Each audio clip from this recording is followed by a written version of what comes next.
Dear students, मैं सुभाष आप सभी के लिए लेके आया हूँ जनरल साइंस की क्लासेज।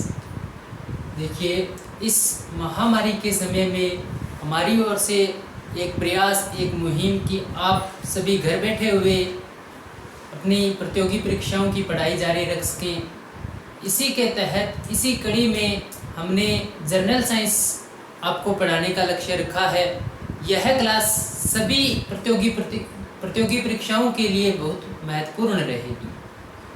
तो देखिए, अपने सबसे पहले पढ़ेंगे बायोलॉजी, फिर अपने पढ़ेंगे केमिस्ट्री और फिर पढ़ेंगे अपने फिजिक्स। जो आज का अपना टॉपिक रहेगा वो रहेगा कोशिका। तो आइए अपने पढ़ना शुरू करते हैं।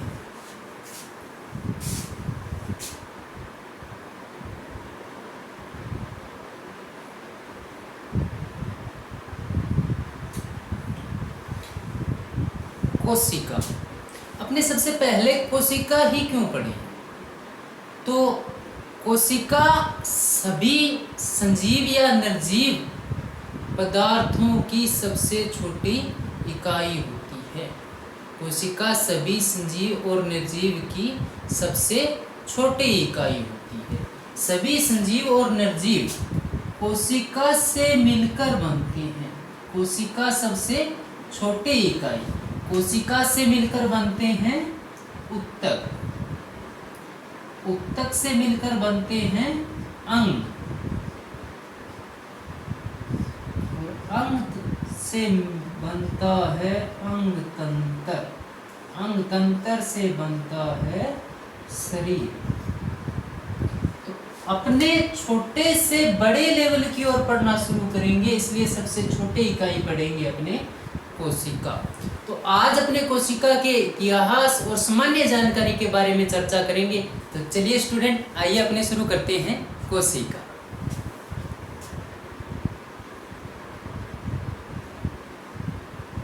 कोशिका इंग्लिश में इसको बोलते हैं सेल, और इस सेल की खोज की थी रॉबर्ट हुक ने।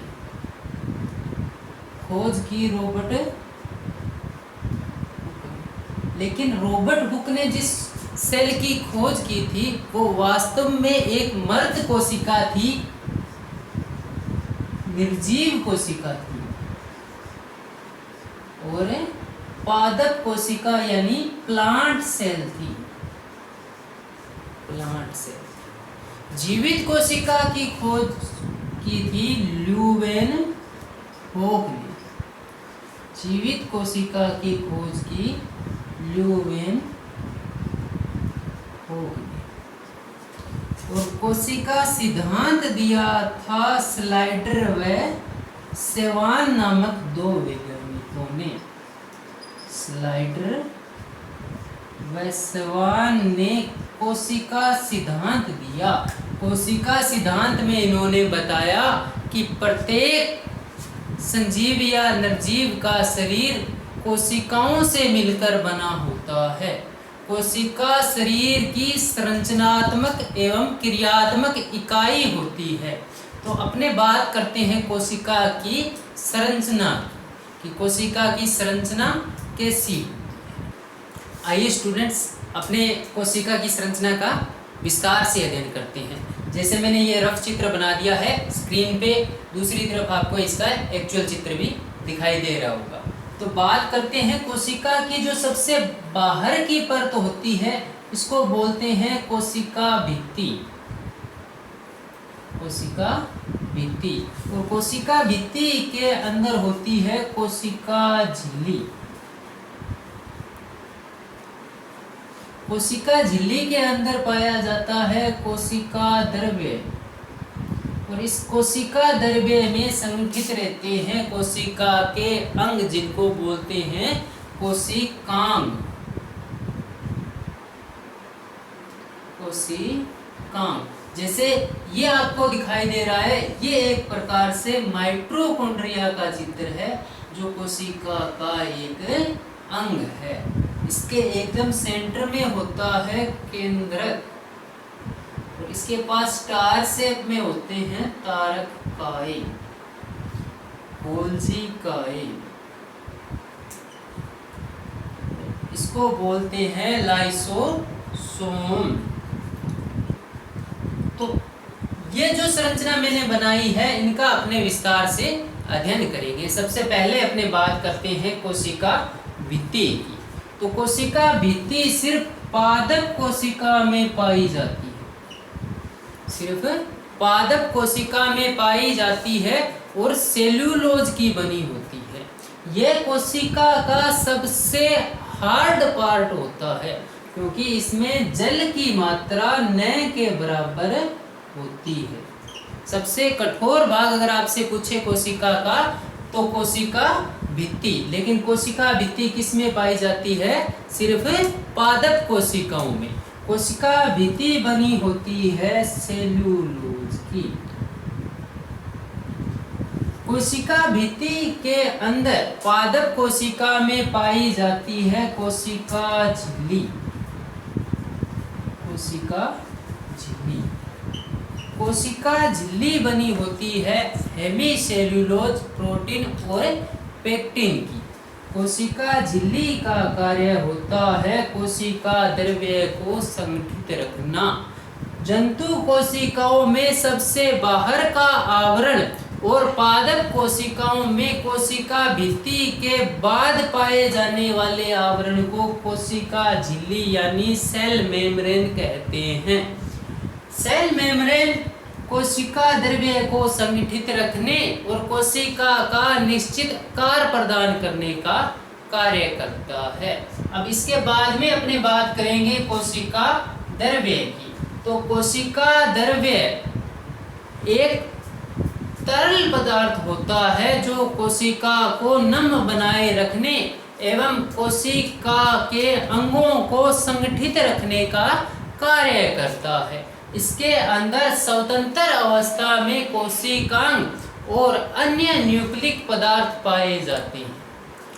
अपने बात करेंगे अब कोशिकांगों की। तो सबसे पहले जो अपने कोशिकांग पढ़ेंगे तो सबसे महत्वपूर्ण कोशिकांग होगा केंद्रक। तो अपने सबसे पहले बात करेंगे केंद्रक की। ठीक है, इतना समझ में आया? तो अपने आगे विस्तार से केंद्रक के बारे में पढ़ेंगे। चलिए स्टूडेंट्स अपने केंद्रक के बारे में समझते हैं।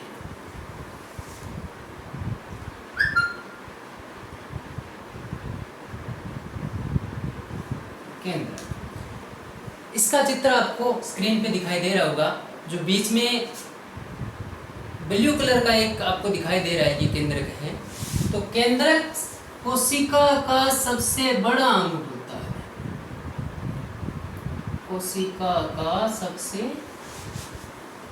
बड़ा अंग, इसको बोलते हैं कोशिका का मैनेजर या कोशिका का ब्रेन। केंद्र को बोलते हैं CPU of cell. CPU of cell, आपको पता है जिस प्रकार से सीपीयू का कार्य होता है संपूर्ण कंप्यूटर पर पूरे सिस्टम पर नियंत्रण करना, वैसे ही इस केंद्रक का कार्य होता है पूरी कोशिका पे नियंत्रण करने का। कोशिका पे नियंत्रण करने का कार्य केंद्रक करता है। ये सेंटर में स्थित होता है। इसके अंदर केंद्रक के अंदर केंद्रक द्रव्य और केंद्रक द्रव्य में गुणसूत्र स्पर जीन पाए जाते हैं। इनके बारे में अपने विस्तार से चर्चा आगे वाले चैप्टर में करेंगे। तो अभी सिर्फ अपने को इतना याद रखना है कि केंद्रक कोशिका का सबसे महत्वपूर्ण भाग होता है। ये कोशिका का ब्रेन होता है, सबसे बड़ा अंग होता है। ये कोशिका पर नियंत्रण करने का कार्य करता है। नियंत्रण करता है, कोशिका विभाजन में सहायता करता है। कोशिका विभाजन की यानी जब एक कोशिका से दो कोशिकाएं बनती है या नई कोशिकाओं के निर्माण में सबसे महत्वपूर्ण भाग जो प्रदान करता है, सबसे महत्वपूर्ण भाग जो प्रदान करता है वो करता है केंद्रक। नई कोशिकाओं के निर्माण में सहायता करता है।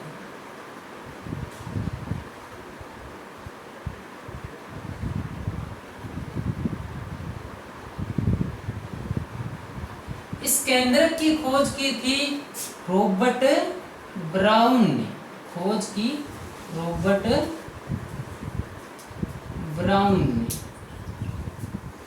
तो यह अपना केंद्रक के बारे में आपको समझ में आया। आगे वाली क्लासें, आगे वाला जितने भी कोशिकांग हैं वो अपने आगे वाली क्लास में पढ़ेंगे। तो आज के लिए इतना ही। Thank you.